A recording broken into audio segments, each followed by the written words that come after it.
But we'll now go to Valerie Edwards with a little bit more on transportation. Valerie, you have been covering transportation issues all session, and looks like you have a little more for us on this. Yes, David, thank you very much. As earlier Tom Crawford said, the Senate did agree to pass HB 200, which of course is Governor Perdue's plan to restructure the state's transportation agencies. Now, the debate on the floor got a little heated, and I want to tell you, I don't want to call it a threat, but there was a threat made to Senator Preston Smith if the measure passed, and I'm going to let him explain it to you. Senator Smith, thank you. Well, thank you, Valerie. This whole process is about bringing more transparency into the transportation project funding and planning, and this is a perfect example of why we need to get away from the good old boy system. This afternoon I did receive a message from a DOT board member threatening to kill a road project that had been around on the books for 30 years that we've been trying to get funded, and promising to fund it within 12 months if this bill was defeated. And you know, that sort of quid pro quo arrangement is something that really should not happen. And I was certainly taken aback by the brashness of that kind of message sent to us. But it really clarifies why we need to change the governance and get away from this good old boy network and into a real clear, transparent way to fund and plan for transportation in Georgia.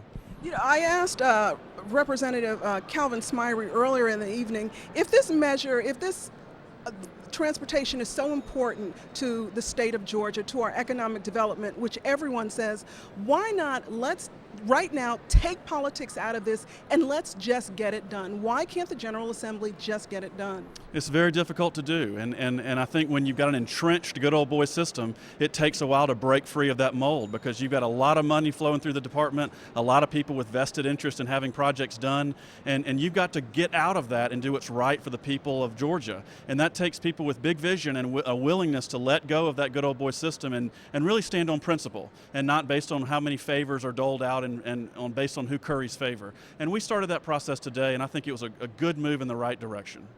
Does Senator Preston Smith respond favorably to threats? And how are you going to respond to this DOT board member trying to pressure you? Well, I responded on the floor of the Senate by explaining to the senators what happened. I actually showed them the full message so that they would understand what I received. And quite frankly, you know, I think threatening me will have the opposite reaction that you expect. I'm not going to be sold, I'm not going to be bought, I'm not going to sell the vote of my constituents. I'm not interested in trading a quid pro quo arrangement for a road project. I fought for that road project myself, and we've built a great partnership to fund it.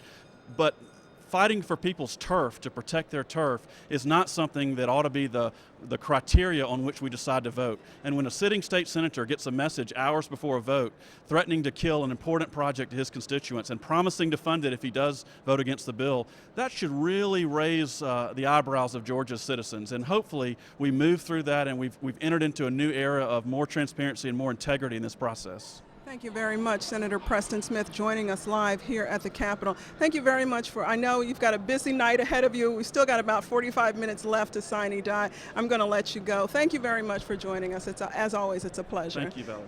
Guys, as we heard, the Senate did approve Senate Bill HB 200, which of course is the Transforming Transportation Investment Act, which the governor wants very much. I just spoke with Senator Jeff Mullis, and he says for the fourth time today, the conference committee is going back into a meeting to try and do something about this funding mechanism that everyone wants in place. Reporting live for Lawmakers, I'm Valerie Edwards here at the Capitol.